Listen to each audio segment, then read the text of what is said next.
আসসালামু আলাইকুম। আমার প্রিয় প্রজন্ম, প্রত্যেকটা নির্মাণ ক্ষেত্রে বড় বড় প্রজেক্টে দেখা যায় সবার আগে লেখা থাকে সিকিউরিটি ফার্স্ট, সেফটি ফার্স্ট। এই জাতির চলতেছে নির্মাণ কাজ, তাও খুব নড়বড়ে লক্করজাক্কর অবস্থা চলতেছে। চূড়ান্ত খারাপ অবস্থায় নির্মাণ কাজ চলতেছে। নির্মাণ আদৌ চলছে কিনা সেটাও আমি জানি না, ধ্বংস চলছে। যাই হোক, তারপরও বলবো যে নির্মাণ চলতেছে। এই নির্মাণের ক্ষেত্রে নিরাপত্তা সবার আগে, সিকিউরিটি ফার্স্ট। সব জায়গায় লিকেজ, টাকা যাচ্ছে, সম্পদ যাচ্ছে, মানুষ যাচ্ছে, রক্ত যাচ্ছে, যান যাচ্ছে, সম্পদ যাচ্ছে, সব নষ্ট হচ্ছে। There is no security at all. এটা একটা জাহান্নাম, এটা একটা গজবের রাষ্ট্র, সবসময় বলি। যাই হোক, এই ভিডিওর নাম সিকিউরিটি ফার্স্ট। আমার প্রিয় প্রজন্ম, গল্প বা কল্পকাহিনী নয়, বাস্তবেই দুবাই নিরাপদ শহর। পৃথিবীতে আরো বহু নিরাপদ শহর আছে, যেমন একটা আমাদের কাছেই সিঙ্গাপুর। আমি তোমাদেরকে অনুরোধ করতেছি, গুগলে সার্চ দিলেই এর সত্যতার প্রমাণ পাবে যে কোনটা বেশি সিকিউর শহর। ইজ দুবাই এ সিকিউর শহর আর ইজ সিঙ্গাপুর এ সিকিউর শহর? আর বাংলাদেশের ক্রাইম রেট কত সেটাও জানতে পারবে, সিঙ্গাপুরেরটাও জানতে পারবে, সারা পৃথিবীটা জানতে পারবে যে কোথায় ক্রাইম কিরকম হয় বছরে, বা ওগুলো সব আছে, রেকর্ড আছে। বাংলাদেশের রেকর্ড কিভাবে হয় জানা আছে তো। থানায় থানায় যতগুলো রিপোর্ট হয়, পত্র পত্রিকায় আসে, যাই হোক, বিভিন্ন সংস্থা আছে, বিভিন্ন দপ্তর আছে, এগুলো রেকর্ড করে। আমার সবটা হৃদয় জুড়ে আশা, ভরসা, ভালোবাসা নতুন প্রজন্ম। তোমাদের মা, বোন, স্ত্রী, আমার তো মা নাই, বাবাও নাই, তোমরাই মা বাপ। মা, বোন, স্ত্রী, সন্তান আর নিজেরা কি দিনরাত 24 ঘন্টা নিরাপদে এই দেশের কোথাও চলাচল করতে পারো? I am asking you this question. সংখ্যায়, শক্তিতে, শিক্ষায় তোমাদের কোনো ঘাটতি আছে কি? তোমরা কি সংখ্যায় কম? শক্তি কম তোমাদের?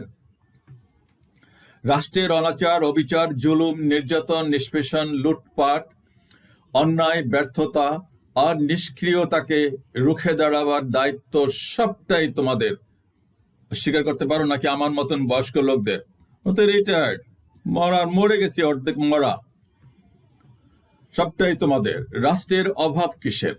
টাকার না লোকবলের? কোনোটারই অভাব বা ঘাটতি নাই। শত সহস্র লক্ষ কোটি টাকা লুটপাট হয়।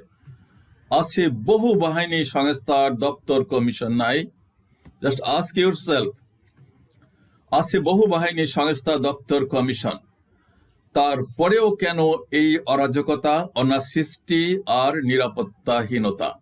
সবই তো আছে, তারপরেও কেন অনিরাপদ এই শহর, এই দেশ, এই মাঠ, এই ঘাট, এই প্রান্তর?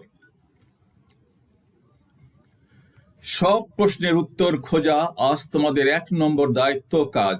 সারা পৃথিবীতে তোমরা ফুলের মতো পবিত্র, নিষ্পাপ আর সিংহের চেয়েও সাহসী।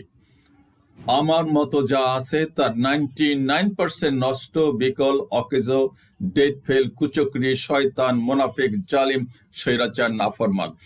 যতগুলো কথা উচ্চারণ করলাম তা একটাও কি মিথ্যা?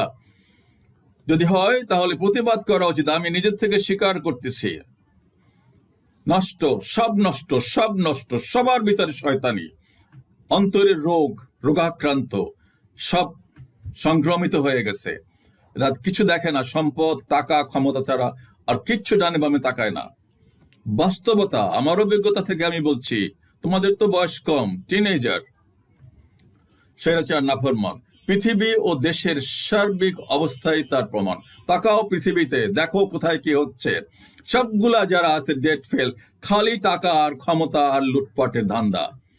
কেউ মানবতার কথা বলে, কেউ আইনের শাসনের কথা বলে, কেউ ইনসাফের কথা বলে, কেউ ন্যায় বিচারের কথা বলে? একটা বাইর করে আমারে দেখাও। আমি উদাত্ত কণ্ঠে আহ্বান জানাই, প্রিয় প্রজন্ম, রুখে দাঁড়াও। সম্মিলিতভাবে সকল অপশক্তিকে ভেঙে গুড়িয়ে দাও জালিমের দুর্গ। কায়েম করো শতভাগ আইনের শাসন, ইনসাফ, সম অধিকার, মানবতা। নিরাপত্তার চাদরে ঢেকে দাও সমগ্র পৃথিবীকে। শুধু বাংলাদেশের কথাই আমি বলছি না, আজকে গোটা পৃথিবীর একই অবস্থা, তার ভিতরে বাংলাদেশ আছে তলানিতে। এক বুক শুভকামনা আর শুভেচ্ছা পৃথিবীর সব নতুন প্রজন্মের জন্য। আল্লাহ হাফিজ, সালামু আলাইকুম।